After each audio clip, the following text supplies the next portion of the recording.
En aquesta nova entrega de Tenis Català Televisió reviurem la segona edició del Catalonia Open WTA 125 Torneig Internacional Terres de Lleida, torneig organitzat per la Federació Catalana de Tenis i que enguany s'ha disputat al Club Tenis Lleida del 29 d'abril al 5 de maig, amb la participació d'una quinzena de tenistes consolidades entre les 100 primeres del món. També repassarem totes les activitats que es van dur a terme paral·lelament a la competició, com és el Circuit Catalonia Open Sub-12 i la Diada del Tenis Lleidatà. Comencem!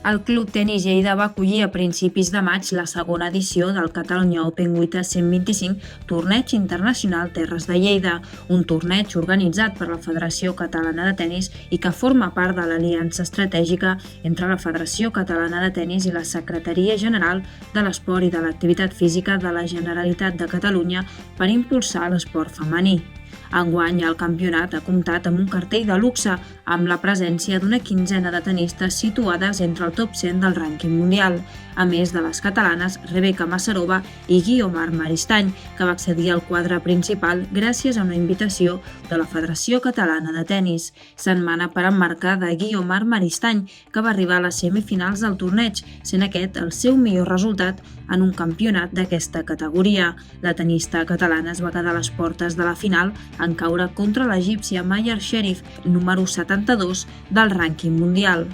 En aquesta exitosa segona edició, la campiona va ser la txeca Katerina Siniakova, segona cap de sèrie del torneig i màxima favorita a endur-se el trofeu després de la retirada d'Emma Navarro, vintena del rànquing mundial a les semifinals. En una emocionant final que es va allargar fins a les 3 hores, la txeca va superar a Mayar Sherif per 6-4, 4-6 i 6-3.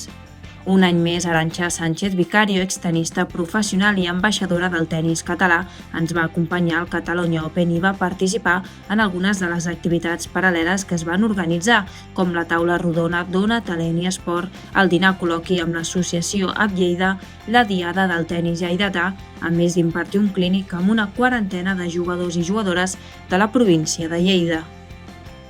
Paral·lelament a la competició, també es van dur a terme un seguit d'activitats a les mateixes instal·lacions del Club Tenis Lleida, entre les que destaca la fase final del Circuit Catalonia Open Sub-12 i la Diada del Tenis Lleidatà. La gran final del Circuit Sub-12, que es va disputar el diumenge 5 de maig a la pista 1 del torneig, va enfrontar a Maya Olumi i Ariadna Spel. Totes dues jugadores ens van regalar una gran final amb un duel que es va allargar fins a les 2 hores. Finalment va ser la tenista del Sicores Club la que es va proclamar campiona després d'imposar-se en el Super Tiebreak, 6-2, 6-7 i 10-4.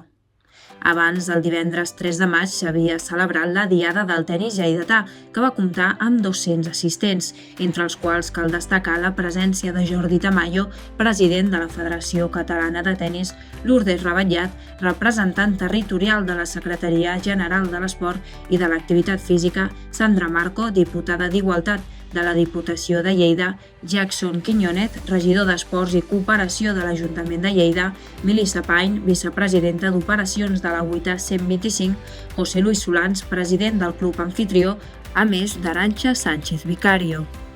Durant la gala, com és habitual, es va fer un reconeixement als equips campions i finalistes de la Lliga Terraferma Campionats Provincials per equips, així com a clubs, jugadors i jugadores pels seus èxits a nivell català, estatal i internacional. A l'apartat d'equips, el Club Tenis Urgell, Club Tenis Mollerussa, Sicores Club, el Club Natació Lleida i el Club Tenis Lleida van rebre la seva distinció. Iñaki Massip, Álvaro García, Maria Pardo, Celia Torrelles, Víctor Palomar, Bruno Melé, Astrid Roges, Oleguer Roger, Zenaida Ruiz i Amadeu Jordi Piqué també van ser reconeguts pels seus excel·lents resultats. El Club Tenis Lleida, el Club Natació Lleida i el Club de Tenis Urgell també van rebre una placa que els acredita com a Club d'Excel·lència del tenis català. Per últim, es va retre un reconeixement a Guaita Prats per la seva trajectòria professional com a pionera i referent del periodisme esportiu especialitzat en tenis.